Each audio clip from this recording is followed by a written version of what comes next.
I never told my son about my $40,000 salary. His wife declared, "Why do we need a poor old woman? Get out." I left without a word. A week later, I took their house. I'm glad you're here with me. Please like this video and listen to my story till the end, and let me know which city you're listening from. That way I can see how far my story has traveled. I had worked for 43 years as an accountant at a mid-sized firm in Ohio. 43 years of early mornings, balanced ledgers, and quiet satisfaction in a job well done. My husband, Robert, passed away when our son Michael was only 12. I raised that boy alone, working double shifts when necessary, wearing the same 3 dresses in rotation so he could have new sneakers for basketball season. Michael never knew about the money. Not the real amount, anyway. He saw me clip coupons, drive a 15-year-old Honda Civic, buy generic brands at the supermarket. He saw a mother who made do, who stretched every dollar. What he didn't see were the investment accounts, the modest but steady portfolio I'd built over decades of careful saving. Robert had been good with money, and he'd taught me well before cancer took him. By the time I retired at 67, I had just over $800,000 saved. Not a fortune by some standards, but enough to live comfortably and help my son when he needed it. And he had needed it. 3 years ago, Michael called me, his voice tight with stress. His wife, Jennifer, was pregnant with their second child. They'd been renting a cramped 2-bedroom apartment, and with a baby on the way, they were desperate for more space. But Michael's job as an insurance adjuster didn't pay enough for a down payment on anything decent, and Jennifer's income as a part-time dental hygienist barely covered their existing expenses. "Mom, I don't know what to do," he'd said. "We've been looking for months. Everything is either too expensive or in a terrible neighborhood." I'd found them a house, a lovely 3-bedroom colonial in a good school district, listed at $320,000. Without telling Michael the full extent of my finances, I'd arranged everything through my lawyer. The house was purchased under an LLC I controlled. Michael and Jennifer would live there, paying what they believed was rent to a private landlord. Actually, payments that went into a trust fund for their children. They thought they'd gotten lucky with a generous landlord who accepted their limited income. They never questioned it. Why would they? But over the past year, something had shifted. Jennifer had always been particular. She cared about appearances, about brands, about keeping up with her friends. I'd noticed her comments growing sharper, her smiles more strained when I visited. Little remarks about my old-fashioned clothes, my outdated opinions. Michael would laugh nervously, change the subject. Last month, their daughter Emma's birthday party. I'd arrived with a homemade cake, Emma's favorite, chocolate with vanilla frosting. Jennifer took one look and said, "Oh, you didn't have to bother. We ordered one from that French bakery downtown." My cake sat untouched in the kitchen while everyone ate the expensive alternative. Then came last Tuesday. I'd driven over to drop off some children's books I'd found at a yard sale. Beautiful hardcovers, barely used. I let myself in with the key they'd given me years ago. Jennifer was in the kitchen with her sister, Candace, both drinking wine in the middle of the afternoon. "I'm telling you, she just shows up whenever she wants," Jennifer was saying, acting like she owns the place. I froze in the hallway, the books heavy in my arms. "So tell Michael to deal with it," Candace replied. "Michael won't. He feels guilty because she's alone. But honestly, I'm tired of pretending. She dresses like she shops at Goodwill. She brings us weird secondhand things. She's just embarrassing." I set the books down silently on the hall table and left without a word. My hands shook as I drove home. But I returned the next Sunday for dinner, as planned. Michael had insisted, and I wanted to see my grandchildren. The meal was tense. Jennifer barely spoke to me. When I offered to help with dishes, she said, "We've got it handled." Then came the moment that changed everything. Michael's younger daughter, Sophie, spilled juice on the carpet. Jennifer exploded, yelling about how the house was expensive to maintain, how they couldn't afford to replace things. I gently suggested a cleaning solution I'd used for years. Jennifer turned on me, her face flushed. "You know what? I'm sick of this. Your cheap little tricks and your thrift store wisdom. We don't need it." "Jennifer," Michael said weakly, but she was on a roll. "Honestly, why are you even here? What do you contribute? You live on some tiny pension in that sad little apartment." She stepped closer, her voice dropping to a cruel whisper. "Why do we need some poor old woman hanging around, making us look bad? Get out." The room went silent. Michael stared at his plate. My grandchildren's eyes were wide with confusion and fear. "Jennifer," I started. "I said get out," she screamed. "Take your pathetic life and go." I looked at my son, my boy. He wouldn't meet my eyes. So I left. I walked out of that house, my house, without saying a word. The drive home passed in a blur. My hands gripped the steering wheel so tightly that my knuckles ached. 20 minutes from their house to my apartment, and I don't remember a single turn I made. Muscle memory guided me while my mind replayed Jennifer's words on an endless loop. Poor old woman. Pathetic life. And Michael, God, Michael, sitting there in silence, letting her speak to his mother that way. I parked in my usual spot behind the modest apartment complex I'd lived in for 8 years. People often asked why I didn't move somewhere nicer after retirement. "This suits me just fine," I'd always said with a smile. The truth was more complicated. Yes, this place suited me. But it also served a purpose. It kept people from asking questions about money I didn't want to explain. Inside my small one-bedroom apartment, I stood in the dim kitchen for a long moment, still wearing my coat. Then suddenly, my legs gave out. I sank into a chair at the little Formica table and let the tears come. Great, gasping sobs that shook my whole body. When had I last cried like this? At Robert's funeral, probably. That same sensation of the ground disappearing beneath my feet. How had I raised such a coward? Such a weak, spineless man who would let his wife humiliate his own mother?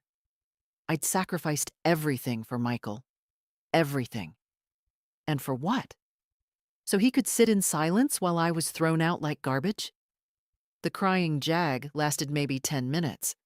Then something inside me went cold and still. I stood up, took off my coat, and made myself a cup of tea with hands that no longer trembled. As I waited for the water to boil, I caught my reflection in the window above the sink. A 70-year-old woman with gray hair, wearing a sensible cardigan from JCPenney. Poor old woman, Jennifer had called me. She had no idea. I carried my tea to the small desk in the corner of my living room and opened my laptop. My fingers moved with the practiced efficiency of someone who'd spent 4 decades managing numbers. I logged into my investment accounts first. $843,217. Even after purchasing their house, after 3 years of covering what they didn't know were phantom expenses, I still had over $500,000 in liquid assets. Then I opened the folder labeled Property Documents. The house at 847 Maple Street, purchased 3 years ago for $320,000 through Riverside Holdings, LLC. I was the sole member of that LLC. The deed was in the company's name. Michael and Jennifer had signed a lease agreement. They'd thought it was a standard rental contract, had barely glanced at the fine print.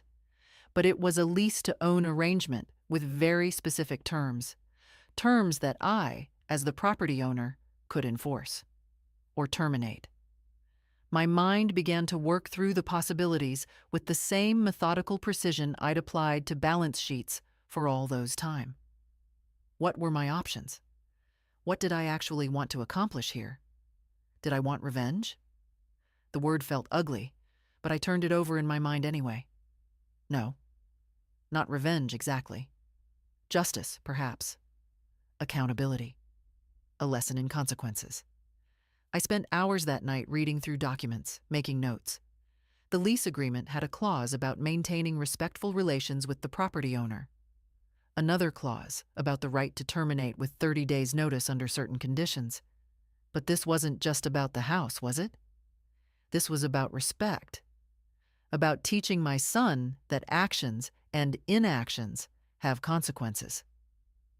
Around midnight, I closed my laptop and sat in the darkness of my living room. I felt something I hadn't felt in years. Not since I'd faced down the hospital billing department that tried to overcharge us during Robert's final illness, armed with nothing but my reading glasses and a highlighter. Power. Quiet, cold power. But I had to be careful. I couldn't simply evict them. That would make me the villain in their eyes, and probably in the eyes of everyone they told. No, this had to be done properly, legally. They needed to understand not just that they'd hurt me, but that they'd taken for granted something precious they never deserved in the first place. I needed proof of Jennifer's behavior. I needed documentation.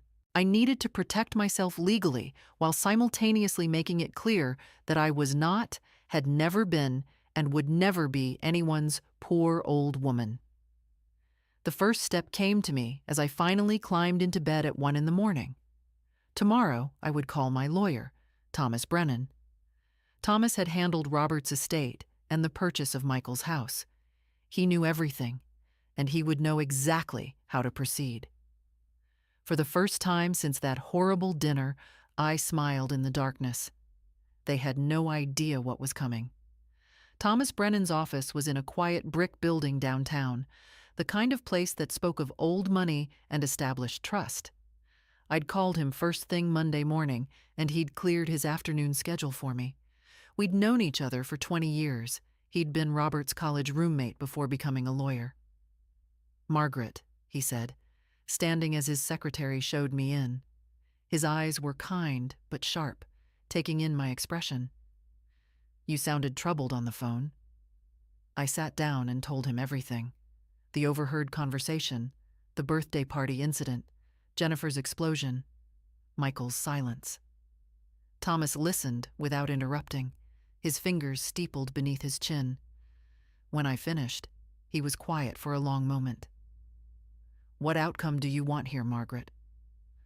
"I want them to understand what they've done," I said.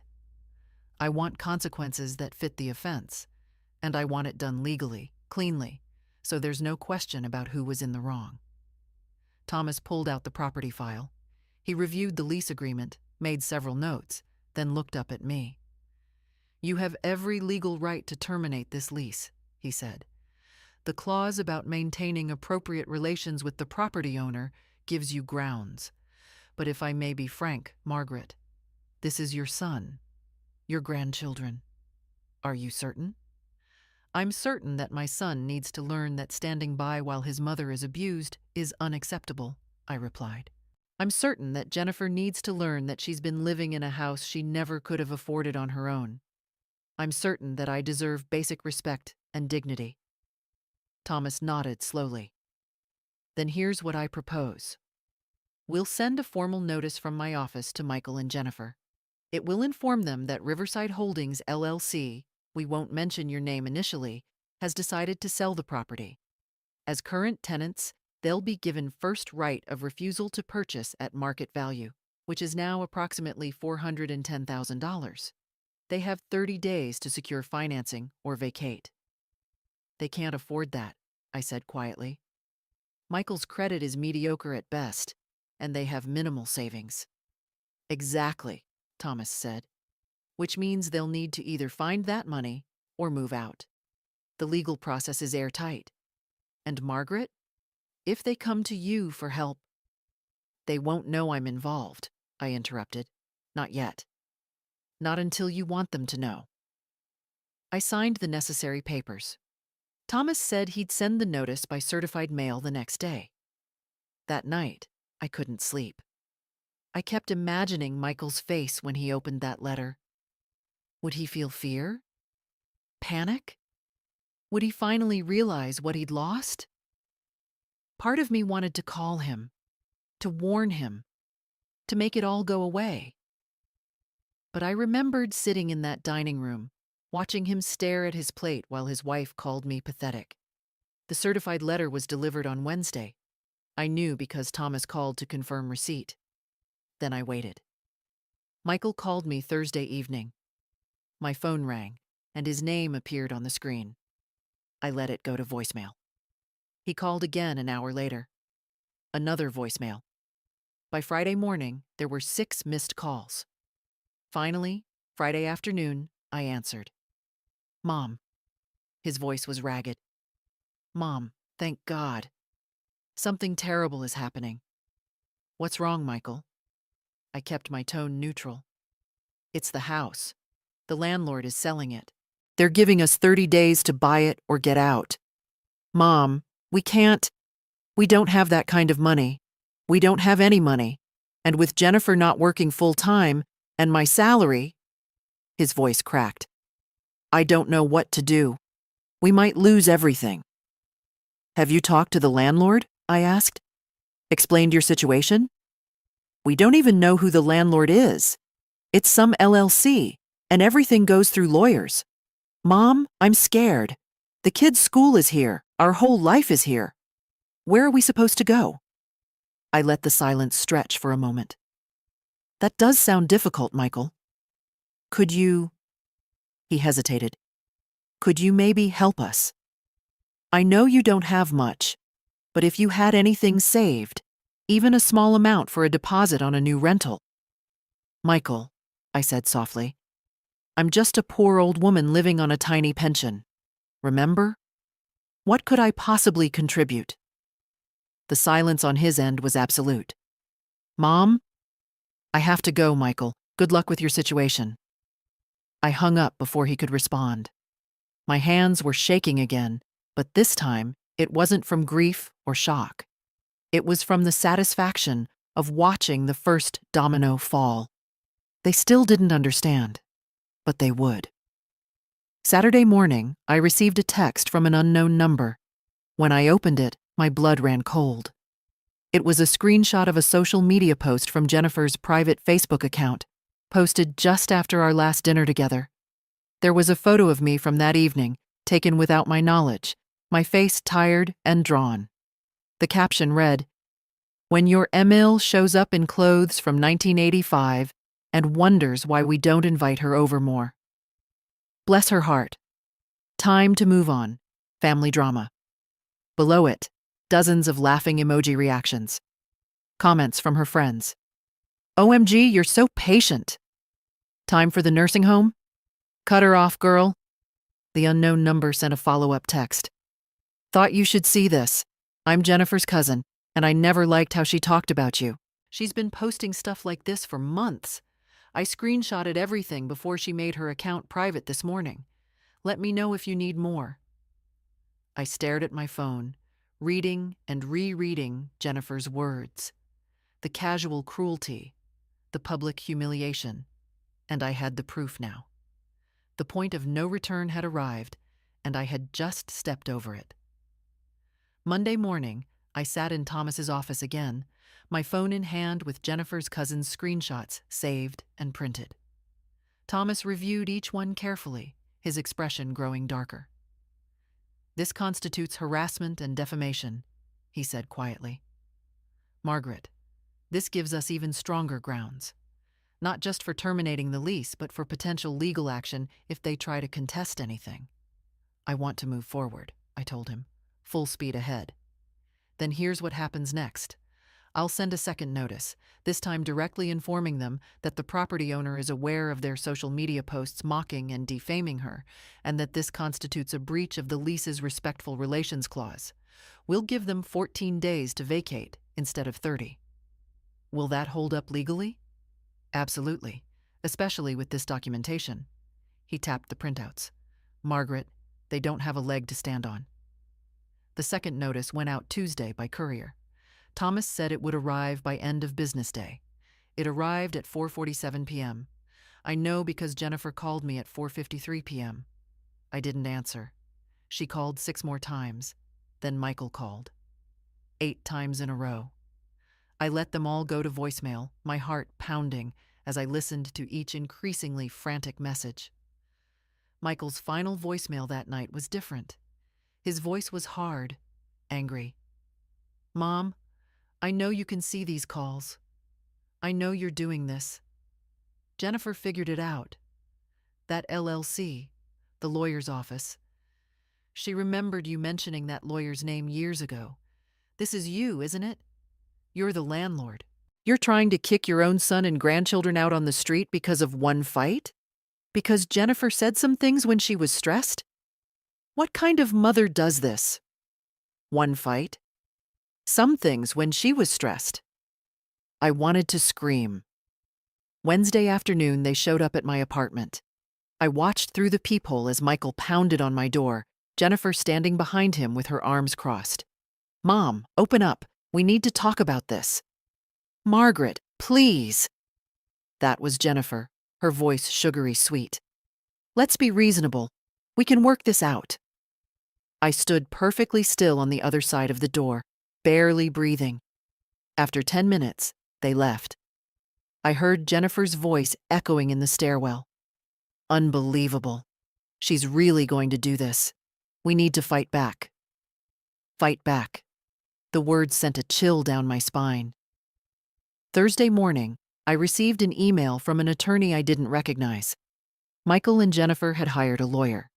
The email was full of legal threats, claims that I had entered into an oral agreement to eventually transfer the property to them, that I had promised the house would be theirs, that evicting them would be elder abuse in reverse, that they would sue for emotional distress, that they would fight this in court for years. I forwarded it to Thomas. He called me within an hour. "It's bluster," he said. "They have no case. But Margaret, they're going to make this ugly. Are you prepared for that?" "Yes," I said, but my voice shook.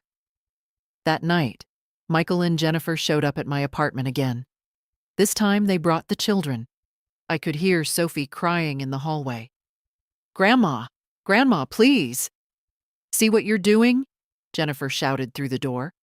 "You're traumatizing your own grandchildren. Is this who you want to be? A bitter old woman who ruins her family over nothing?" I sat on my couch, tears streaming down my face, hands pressed over my ears. Using the children as weapons. There was no low they wouldn't sink to, but I didn't open the door. They finally left after 20 minutes. I heard Michael yell one last thing. "Fine. If this is how you want it, you'll never see them again. You're dead to us." Friday, Thomas filed a restraining order petition based on the harassment at my home. A judge granted a temporary order. Michael and Jennifer had to stay at least 500 feet away from me and cease all contact except through attorneys. When the sheriff served them the restraining order papers, Michael called Thomas's office screaming. Thomas recorded the call. Michael threatened to destroy me, to tell everyone what a psycho his mother was, to make sure I died alone with no one at my funeral. Thomas sent me the recording. I listened to my son's voice, twisted with rage, threatening me. And something inside me finally hardened completely. I took a week off. No calls, no emails, no thinking about the situation. I drove to a cabin I'd rented in the mountains 3 hours away. I sat by a fire, read mystery novels, took long walks in the cold December air. I needed to clear my head, to remember who I was beyond this conflict. By the time I returned to my apartment the following Monday, I felt centered again, calm, ready. They had tried to intimidate me, to manipulate me, to use my grandchildren as shields. They had failed. Now came the next phase. The envelope was sitting on my doormat when I returned from the mountains. Cream-colored, expensive paper. My name written in elegant script. No return address. Inside was a handwritten letter from Jennifer. "Dear Margaret, I've had time to reflect on everything that's happened, and I want to apologize from the bottom of my heart. I was completely out of line that night. The stress of managing a household, raising 2 children, and trying to keep up with everything. It all came crashing down, and I took it out on you. That was wrong. You've been nothing but generous and kind to our family, and I treated you with cruelty you didn't deserve. Michael and I have been talking, really talking, for the first time in months. We've realized how much we've taken you for granted, how much we need you in our lives. The girls ask about you every day. Emma made you a card. I've enclosed it. I'm begging you, Margaret. Please give us another chance. Come over for dinner this Sunday. Let's start fresh. Let's be a family again. Whatever we did to make you want to sell the house, we'll fix it. We'll do whatever it takes. Please don't let one terrible moment destroy everything we've built together. With love and deep regret, Jennifer paperclipped to the letter was a crayon drawing from Emma. Stick figures holding hands under a rainbow. I miss you, Grandma, written in her careful 7-year-old handwriting. I read the letter 3 times.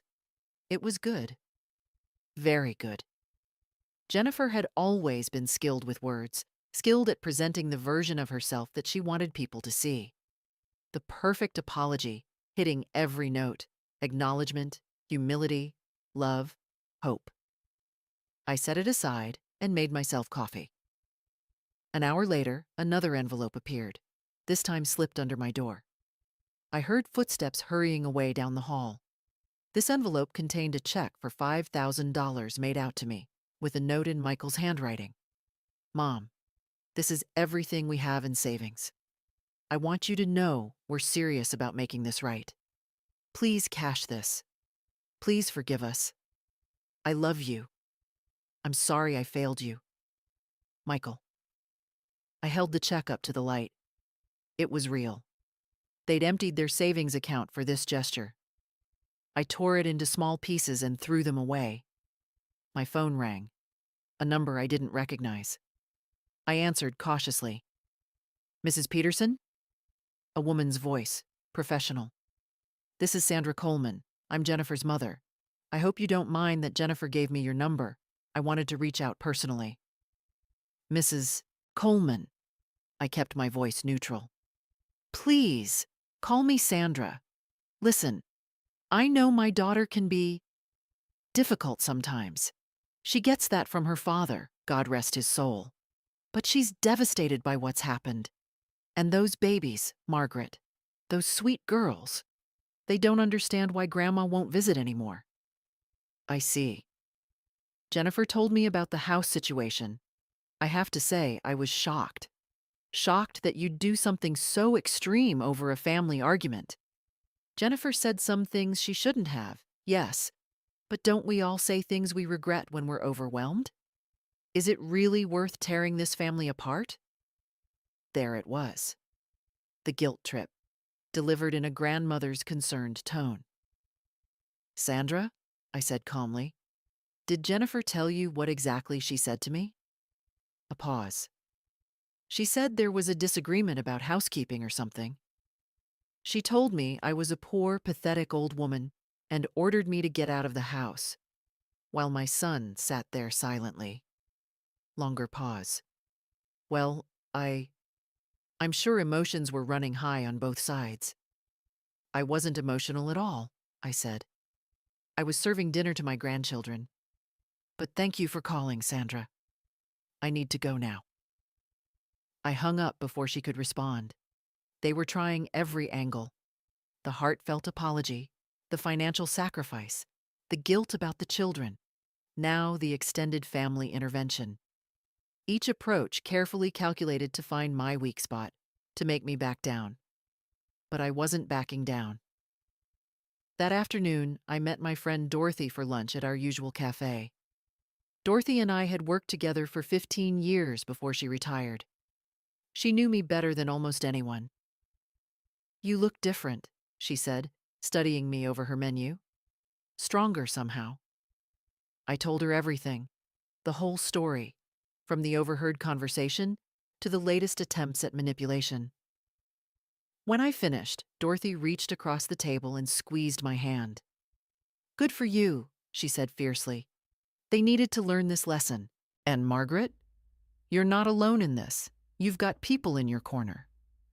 Sometimes I wonder if I'm being too harsh, I admitted. You're being exactly harsh enough, Dorothy replied. You know what your problem has always been? You're so busy taking care of everyone else that you forget to protect yourself. Not this time. This time, you stand your ground. Her words steadied something inside me. That evening, I received an email from Jennifer's cousin, the one who'd sent me the screenshots. Her name was Rachel, and she wanted to meet for coffee. We met the next morning at a Starbucks across town. Rachel was younger than Jennifer, maybe 35, with kind eyes and a no-nonsense demeanor. I need you to know something, she said. Jennifer has been talking badly about you for years. Years. At every family gathering, every holiday. She'd make jokes about your clothes, your apartment, your advice. She'd roll her eyes when you'd send the girls gifts. She called you Michael's burden. And he never defended you. Not once. The words hurt, but they also clarified everything. Why are you telling me this? I asked.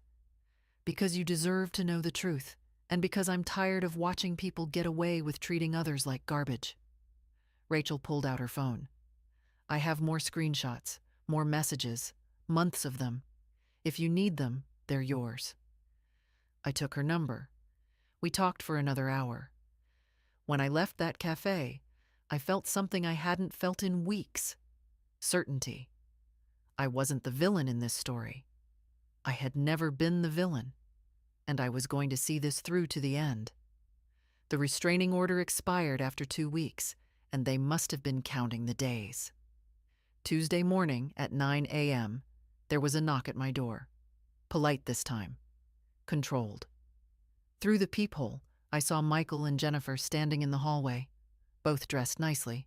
Michael in a button-down shirt, Jennifer in a modest dress I'd never seen her wear before.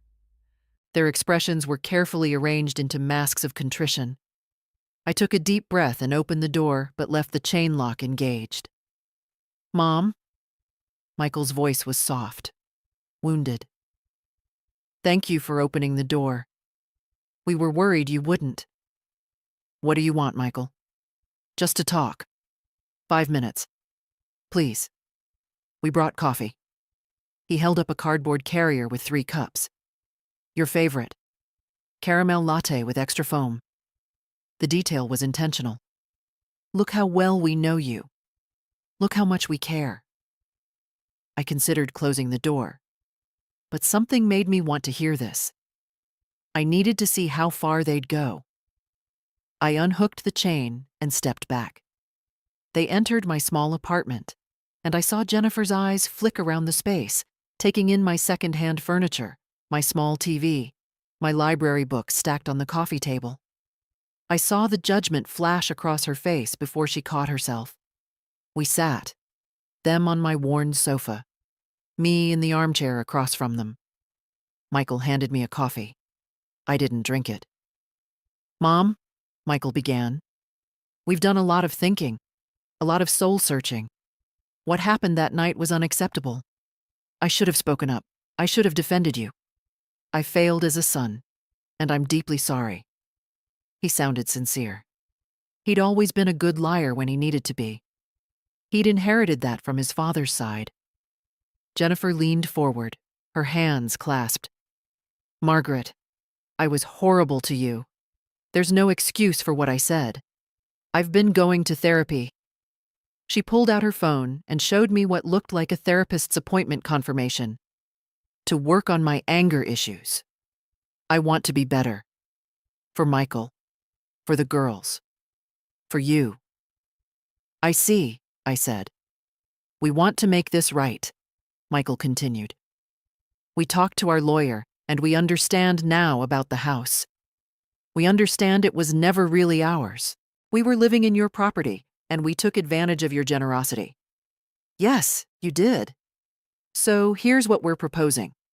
Jennifer's voice became businesslike. We can't afford to buy the house at market value, but we can pay you back over time. We've worked out a plan. If you give us 5 years, we can pay you back every penny of what the house is worth, plus interest. You'd still own it, but we'd be buying it from you gradually. Everyone wins." I looked at Michael. His eyes were pleading. "And if I say no?" I asked quietly. The mask slipped, just for a second. Jennifer's jaw tightened. Michael's expression hardened.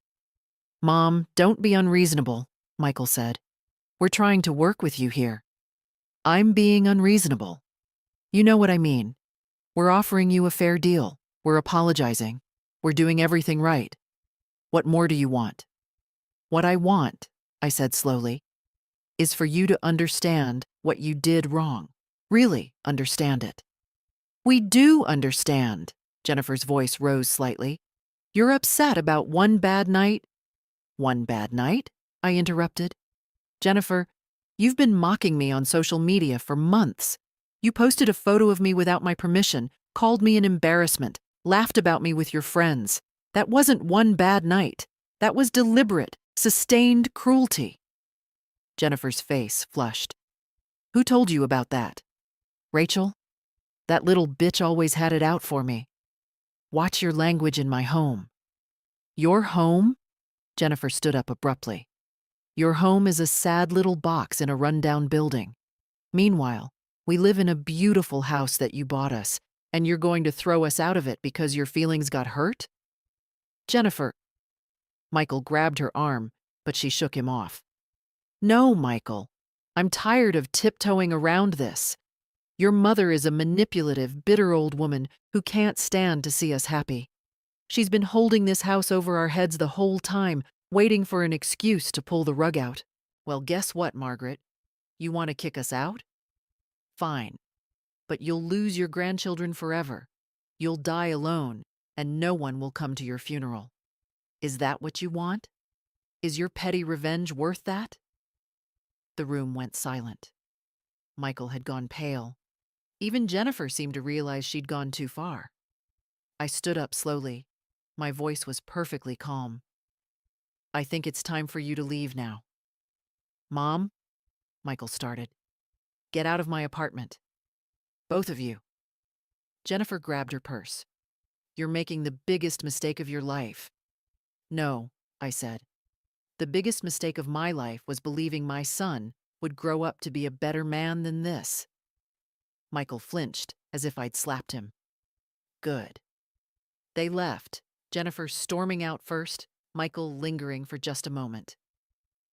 "You're really going to do this?" he asked. "You're really going to choose pride over family?" "I'm choosing self-respect over abuse," I replied. "Close the door on your way out." After they left, I sat in my armchair for a long time, my heart racing. My hands were shaking. For a moment, doubt crept in. Maybe I was being too harsh. Maybe I should have accepted their offer. Maybe... No. I remembered Jennifer's real face, the one beneath the mask. I remembered Michael's silence that first night, his refusal to defend me even now. I remembered every screenshot, every cruel word, every dismissive gesture. Fear whispered that I might truly lose my grandchildren forever, that I might die alone, just as Jennifer had promised. But louder than the fear was something else. Resolve. Diamond hard and unbreakable. They had shown me exactly who they were, and I believed them. The court date arrived on a gray Thursday morning in January. Thomas had filed for formal eviction proceedings when Michael and Jennifer refused to vacate voluntarily. They'd hired their lawyer, a young aggressive type named Brad Sutherland, who specialized in tenant rights. According to Thomas, Sutherland had been making noises about elder abuse, undue influence, and oral contracts. I dressed carefully that morning. Not in my usual Target clearance clothes, but in the one good suit I still owned from my working days. Navy blue, well-tailored, with modest jewelry. I looked like what I was, a retired professional with 40 years of experience. Thomas met me outside the courthouse. "Ready?" he asked. "Yes." "Remember, stay calm. Let me do most of the talking. If you're asked questions, answer simply and directly. Don't let them provoke you. We entered the courtroom. It was smaller than I'd expected, wood-paneled and formal. Michael and Jennifer sat at the defendant's table with their lawyer. Jennifer wore a conservative dress and minimal makeup. Michael's face was drawn, exhausted. They didn't look at me as I took my seat. Judge Catherine Reynolds presided. She was perhaps 60, with sharp eyes and an expression that suggested she'd heard every excuse in the book. Brad Sutherland presented his case first. He painted a picture of a vulnerable family, young parents with small children struggling financially, who'd been promised a home by a beloved grandmother. He claimed I'd made verbal agreements to eventually gift them the property, that they'd relied on these promises in good faith. He called me vindictive, claimed I was retaliating over a minor family disagreement. Then he called Jennifer to the stand. She was good. Very good. She spoke softly, her voice trembling at all the right moments. She talked about how much she loved me, how grateful they'd been for my help, how shocked they were when the eviction notice came. She painted herself as a devoted daughter-in-law who'd simply been stressed and overwhelmed one night. "Mrs. Peterson," Sutherland asked, "did you ever promise my clients that the house would eventually be theirs?" I believed it was implied," Jennifer said. "Margaret always said she wanted to help us build a future. She wanted the girls to have stability. We thought, that meant the house would be ours someday. And the incident that allegedly triggered this eviction. Can you describe what actually happened?" "I was having a bad day. I'd just found out we might need to replace the furnace, which would cost thousands of dollars. I was stressed about money. When Margaret offered advice, I snapped. I said some things I didn't mean. I apologized immediately." "That's a lie." The words came out of my mouth before I could stop them. Judge Reynolds looked at me sharply. "Mrs. Peterson, you'll have your turn." Thomas squeezed my hand under the table. "Stay calm." When it was our turn, Thomas presented the documented evidence methodically. The property deed, the LLC paperwork, the signed lease agreement. He showed that every payment Michael and Jennifer had made went into a trust for their children. I'd never taken a penny for myself. Then he presented the screenshots. Jennifer's Facebook posts, printed out in full color, the photo of me, the mocking caption, the cruel comments from her friends. I watched Jennifer's face go white. Thomas presented more.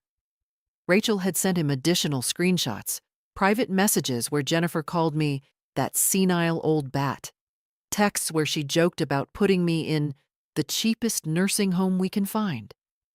"These aren't the words of a loving daughter-in-law," Thomas said. "These are the words of someone who viewed Mrs. Peterson as a resource to exploit and a burden to mock." Then Thomas called me to the stand. "Mrs. Peterson," he began gently, "why did you keep your financial situation private from your son?" I looked at Michael. Really looked at him. "Because I wanted him to value me for being his mother, not for what I could give him. I wanted him to be independent, to build his own life. I helped because I loved him, not because I expected gratitude. But I did expect respect. And when you purchased the house, what was your intention? To give my grandchildren a stable home in a good neighborhood. To give my son and his family security. The payments they made went into a trust fund for Emma and Sophie's education. I never wanted repayment. I wanted to help." What changed? I felt my voice strengthen. I realized that my generosity had made them entitled.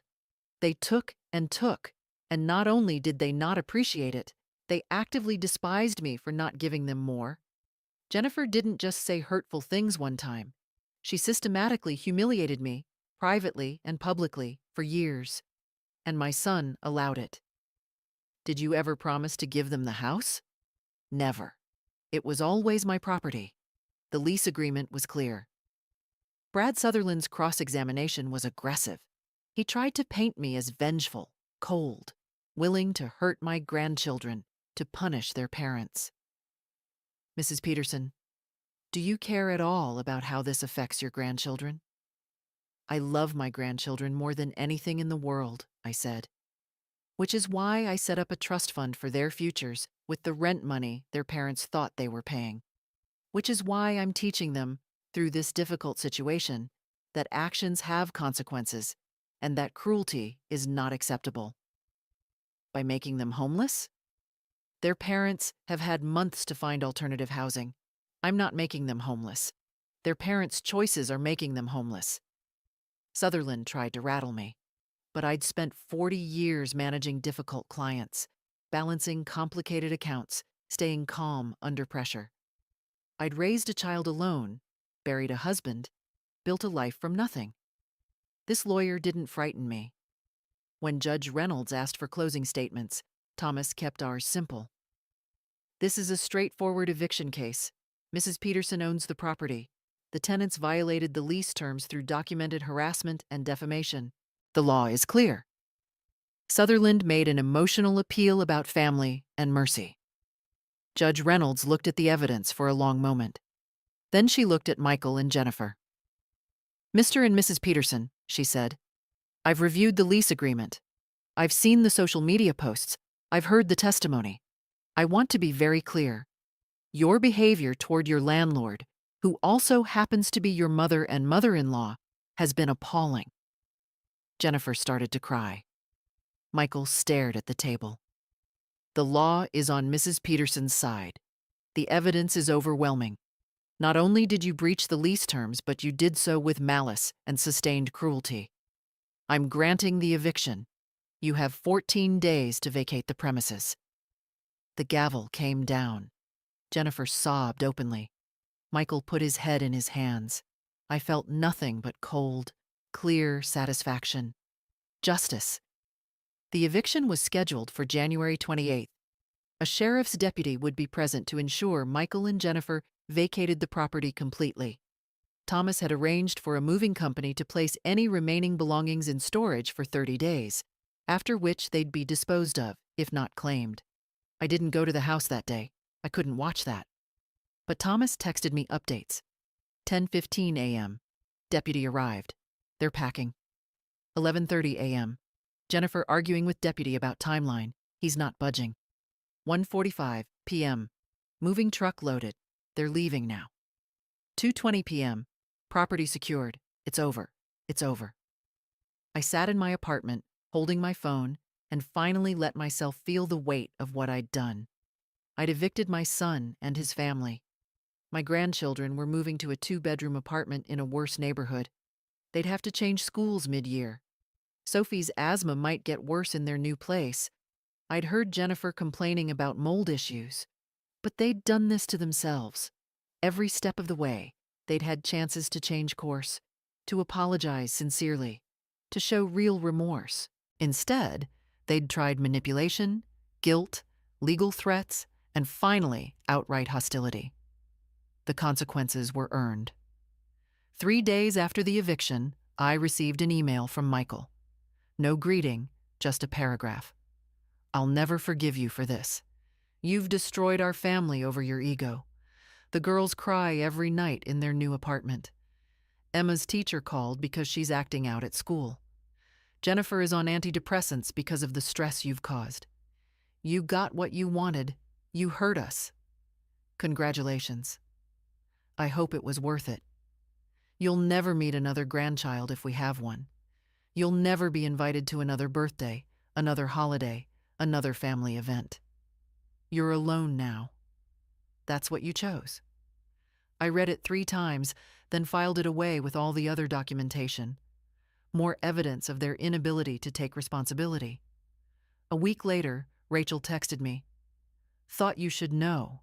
Jennifer is telling everyone you stole their house. She's playing the victim hardcore, just FYI. I wasn't surprised. Let her tell her version. The people who mattered knew the truth. In February, I listed the house for sale. The real estate market was strong.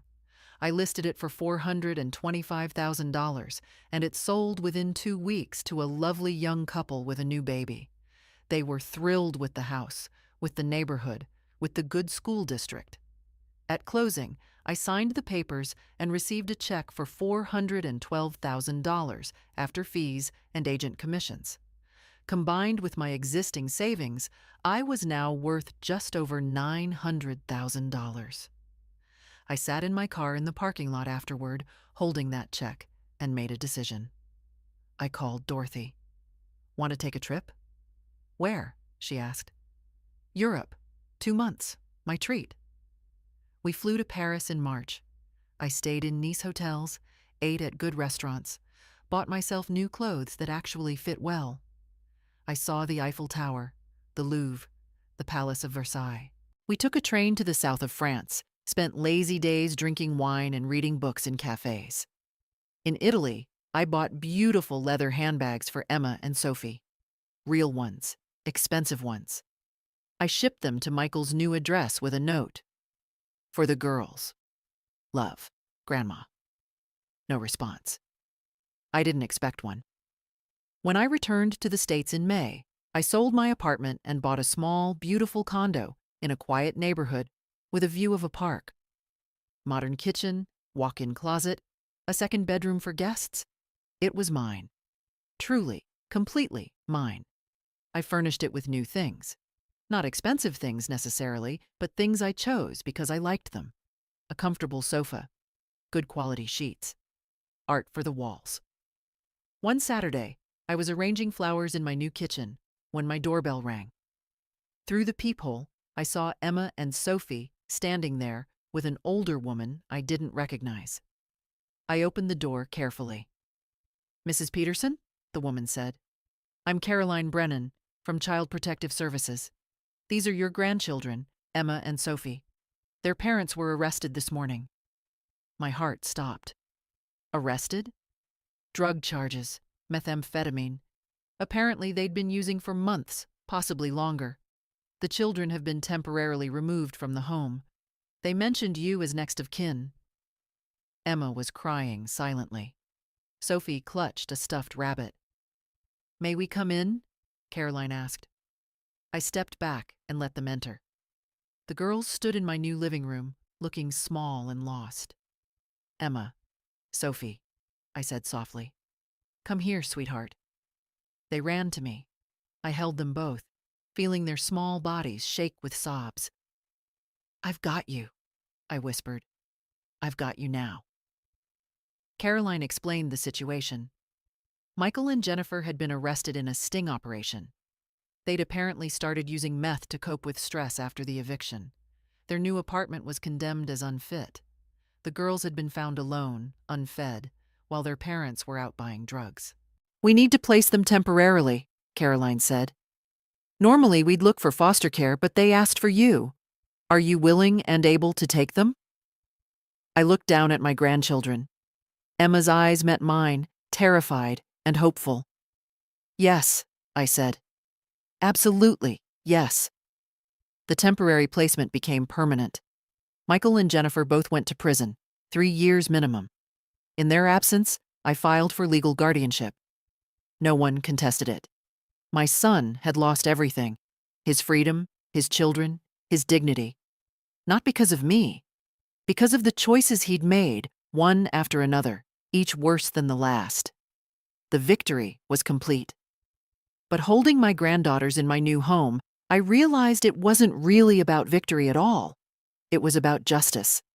And sometimes, justice is exactly as harsh as it needs to be.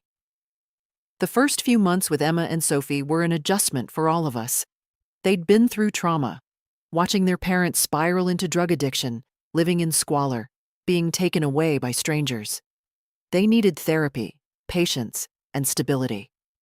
I gave them all 3. I enrolled them in a good school near my new condo. Emma started 3rd grade, Sophie 1st grade. Within weeks, I saw color returning to their faces, heard laughter returning to their voices. I turned my 2nd bedroom into their room. We painted it together. They chose lavender with white clouds on the ceiling. We bought twin beds with matching quilts. Every night, I read to them before bed, just as I'd once read to Michael. Sophie's asthma improved dramatically in my clean, well-maintained condo. Emma's acting out at school stopped. Her teacher sent me an email. Emma has made remarkable progress. She's engaged, happy, and making friends. Summer arrived. Dorothy and I took the girls to the beach for a week. Watching them run through the waves, shrieking with joy, I felt pure, uncomplicated happiness. We established routines: breakfast together every morning, Friday movie nights, Saturday pancakes, Sunday library visits. Simple moments that built a foundation of safety and love. In September, I received a letter from Michael at the correctional facility. He apologized, took accountability, said he was 90 days sober and working the program. He thanked me for taking the girls and giving them what he couldn't: stability, love, a real home. I folded the letter and put it in a drawer. I didn't respond. Not yet. Maybe someday. Jennifer, according to Rachel, was not doing well in prison. She'd been caught fighting, had time added to her sentence. She blamed everyone but herself and demanded Rachel make Margaret give the girls back.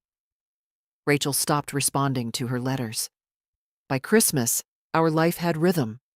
I'd joined a grandparent support group, reconnected with old colleagues, started volunteering at the girls' school.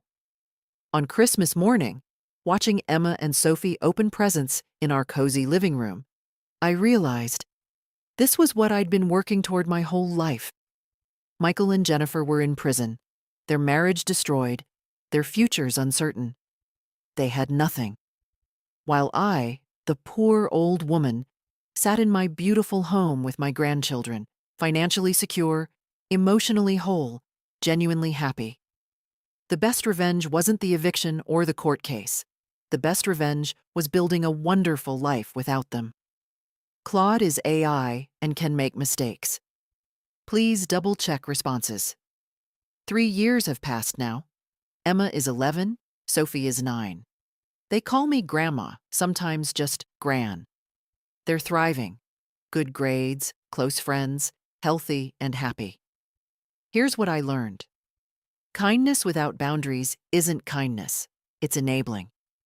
Generosity without respect is exploitation. And sometimes, the most loving thing you can do is let people face the consequences of their choices.